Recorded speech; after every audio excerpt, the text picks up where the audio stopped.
Au nom du Père et du Fils et du Saint-Esprit. Amen. Évangile de Jésus-Christ selon Saint Jean, chapitre 14, des versets 15 à 16, puis des versets 23 à 26. À l'heure où Jésus passait de ce monde à son Père, il disait à ses disciples, « Si vous m'aimez, vous resterez fidèles à mes commandements. Moi, je prierai le Père et il vous donnera un autre défenseur qui sera pour toujours avec vous. Si quelqu'un m'aime, il restera fidèle à ma parole. Mon Père l'aimera, nous viendrons chez lui, nous irons demeurer auprès de lui. Celui qui ne m'aime pas ne restera pas fidèle à mes paroles. Or, la parole que vous entendez n'est pas de moi, elle est du Père qui m'a envoyé. Je vous dis tout cela pendant que je suis encore avec vous. Mais le défenseur, l'Esprit Saint, que le Père enverra en mon nom, lui vous enseignera tout et vous fera souvenir de tout ce que je vous ai dit. » Bonjour chers frères et sœurs dans le Christ et bonne fête de la Pentecôte.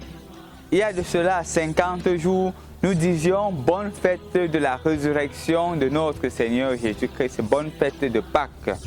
Il y a de cela 10 jours, nous disions bonne fête de l'ascension de notre Seigneur Jésus-Christ. Et en nous invitant à rester dans l'attente de la venue du Saint-Esprit. Aujourd'hui, nous disons bonne fête de la Pentecôte. Non plus de notre Seigneur Jésus-Christ, mais sur chacun d'entre nous. Sur chacun d'entre nous parce que l'Esprit Saint descend sur chacun d'entre nous.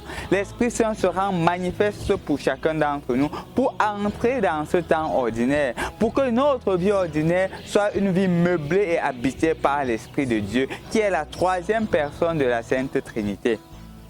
En effet, chers frères et sœurs dans le Christ, quand nous écoutons la première lecture d'aujourd'hui, on remarque justement les agissements ou les actions de l'Esprit Saint. On nous fait comprendre que les gens de Partès, de Médès, de Croates, les Arabes, les Romains, les Juifs et consorts de l'Asie proconsulaire, de la Libye, de l'Égypte, écoutaient les apôtres leur parler en leur propre langue. Justement, on voyait la manifestation de l'action de l'Esprit Saint. C'est justement cette diversité-là qui crée une plus grande unité, une plus grande cohésion et une plus grande force pour manifester l'amour de Dieu. En effet, chers frères et sœurs dans le Christ, l'un des dangers qui nous guette le plus souvent, c'est de voir la Pentecôte comme l'action à travers laquelle chacun ou chaque personne parle de façon spéciale, sort de l'extraordinaire et justement ne manifeste pas trop l'ordinaire de la vie, mais manifeste l'au-delà de l'ordinaire, entre dans le métaphysique. D'ailleurs, nous l'avons écouté dans la première lecture d'aujourd'hui. Mais justement, si on veut voir qui est l'Esprit Saint et comment est-ce que l'Esprit Saint agit, il serait bien d'approfondir davantage l'évangile que nous avons écouté aujourd'hui. Remarquez très clairement que le signe de l'action ou de la manifestation de l'Esprit Saint, ce n'est pas à travers les miracles, à travers la capacité de parler des langues, non.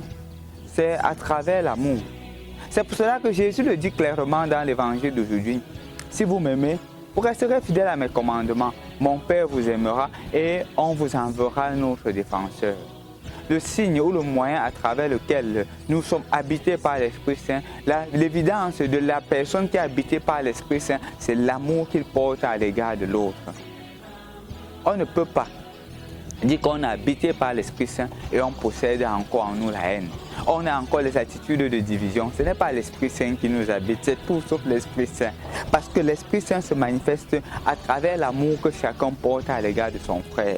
Et justement, c'est dans ce sens qu'on comprendrait mieux la première lecture. Un amour non plus unidimensionnel, un amour non plus centré sur une seule manière de voir, mais un amour qui accepte la pluralité, un amour qui a une vision plus large et qui fait comprendre justement ce que le philosophe Héraclite disait, de la diversité naît l'unité. C'est en cela, nous ne sommes pas de la même race, nous ne sommes pas de la même tribu, nous ne sommes pas de la même manière de voir les choses, mais nous travaillons ensemble pour une même finalité qui est manifester l'amour de Dieu pour les hommes.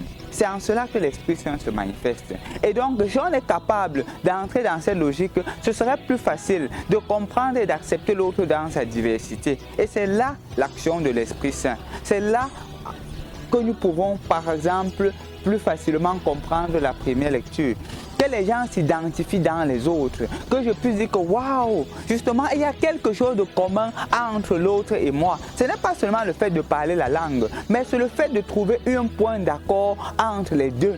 Oh, je l'entends dans ma propre langue, donc il y a quelque chose qui nous unit. C'est justement ça le langage de l'amour. Être capable de trouver ce qui m'unit dans l'autre, ne pas toujours regarder ce qui nous divise. Il y a de cela quelque temps, il y a eu ce problème-là, non seulement d'unité, mais ce complexe d'infériorité qui s'est présenté. Et plusieurs jeunes m'ont posé un problème qui, d'une certaine manière, est un peu logique. Ils me disaient, mon père, vous voyez, il y a eu une certaine injustice dans la répartition des talents et des dons dans le monde. On a l'impression, et ça se voit et ça se vérifie, qu'en Afrique, justement, le Seigneur a oublié dans le partage des dons et des talents. Et on a donné les dons et les talents aux Européens, aux Américains. Et nous, les Africains, on n'a rien. La preuve, c'est que c'est eux qui construisent les avions, c'est eux qui construisent, qui font des grandes technologies, les gratte-ciel, tout cela. Et nous, non. Je lui ai dit, tu as raison d'une certaine manière, mais il faudrait prendre en compte plusieurs choses. Premièrement, les dons que le Seigneur repartit n'est pas en fonction de la race, c'est en fonction des personnes. Je lui ai dit que moi, j'ai étudié avec les étrangers.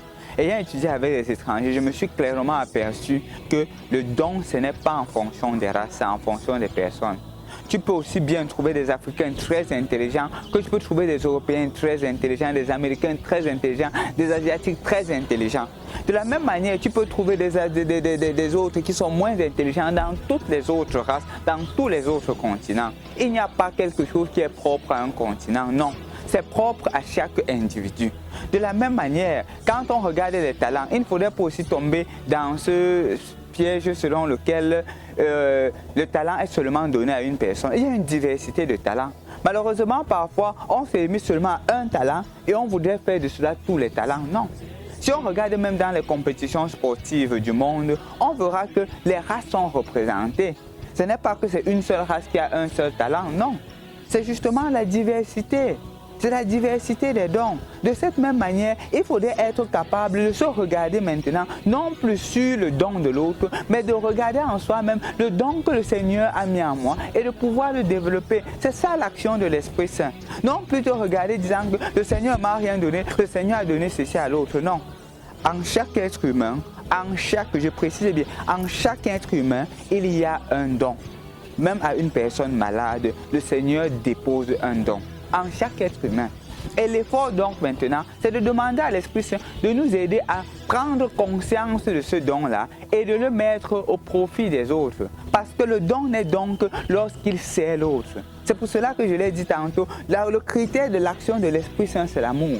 Et quand on comprend que c'est l'amour du Christ qui me pousse, et justement le don que je reçois, c'est en vue de mettre au service de l'autre. Ce n'est pas pour moi-même. Si vous regardez bien derrière moi, il y a une diversité. Vous pouvez regarder les maisons. Il y a des maisons qui sont déjà toutes construites belles, les maisons qui ne sont pas encore construites, les maisons qui sont construites mais de façon provisoire, sûrement parce qu'il n'y a pas assez de moyens. C'est clair. C'est justement ça, cette diversité. Et cette diversité doit se voir dans le critère de l'amour. Ça veut dire que celui qui est assez nanti, il doit être conscient du fait que le Seigneur m'a donné la grâce d'en avoir plus. Ce n'est pas pour moi seul. C'est pour regarder aussi celui qui est en situation moins bonne que la mienne et de poser un acte de charité. Dieu est amour et donc moi je dois manifester l'amour que Dieu dépose en moi. Et donc si c'est cela, une des choses qui doit quitter celui qui est habité par l'Esprit Saint, c'est la jalousie. La jalousie ne doit pas habiter celui qui est habité par l'Esprit Saint. Ça ne doit pas. Parce que justement, je me reconnais dans mon talent et je l'utilise pour le bien de la communauté. L'autre se reconnaît dans son talent et l'utilise pour le bien de la communauté. Et en cela, justement, la vie devient plus belle. Moi, je disais toujours ça à certains jeunes là. Il y avait un électricien un maçon qui est dans le génie civil et il y avait un plombier. Je leur disais justement que, vous voyez, moi je suis prêtre, je fais ma fonction de prêtre pour vous aider à vous rapprocher davantage de Dieu. Mais justement, vous aussi, vous faites votre fonction. Quand il y a une construction d'église, par exemple, on a besoin du génie civil. Moi, je ne suis pas expert du génie civil, ce n'est pas mon talent. Dieu t'a donné ce talent, mets-le au service de la communauté. Celui qui est électricien, il faut électrifier. Il faudrait justement du baffle, il faudrait tout. Et c'est ça, c'est en cela que le Seigneur t'a donné ce don. Il faudrait aussi de l'eau. Quand on va construire, il faudrait les canalisations d'eau quand on construit l'église. Et je disais à celui qui est plombier que le Seigneur t'a donné ce don. Et justement, de cette diversité-là, les choses deviennent belles. Ensemble, on construit quelque chose de beau et ensemble, justement, on participe à l'avancement du règne de Dieu. C'est ce que nous devrions faire, chers frères et sœurs, dans le Christ. Ne regardons plus nos différences comme des obstacles, mais comme des opportunités. Et donc, le premier challenge, ce n'est pas de permettre à mon enfant ou d'épouser un homme sur la base de sa tribu. Non, ça, ce n'est pas chrétien.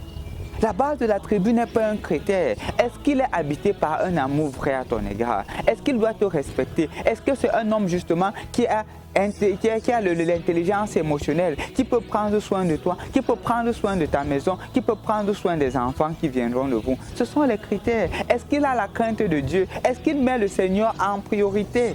Ce sont des critères qu'il faudrait avoir en premier. Ce n'est pas le critère selon lequel il est de quel village, il est de quelle race, est-ce qu'il est financièrement nanti. Ce ne sont pas les critères qui habitent le chrétien. Et donc, en ce jour où nous célébrons la descente de l'Esprit Saint, l'Esprit Saint aussi descend sur toi. Et il te demande justement d'entrer dans cette vie ordinaire avec un renouvellement. Un renouvellement comme nous l'avions célébré hier, au 9e jour de la neuvaine de Pentecôte, que nous soyons entièrement renouvelés par l'Esprit Saint et que nous voyons les choses différemment. Et que justement l'Esprit Saint qui habite en nous nous permet de voir les commandements que le Seigneur nous donne et de vivre selon sa parole. Ainsi nous construirons le règne de Dieu sur la terre, sur cette terre, comme il est déjà au ciel. Bonne fête de la Pentecôte et va en mission, parce que l'Esprit Saint que tu as reçu n'est pas un esprit qui te rend timide, mais qui te rend missionnaire. Au nom du Père et du Fils et du Saint-Esprit. Amen.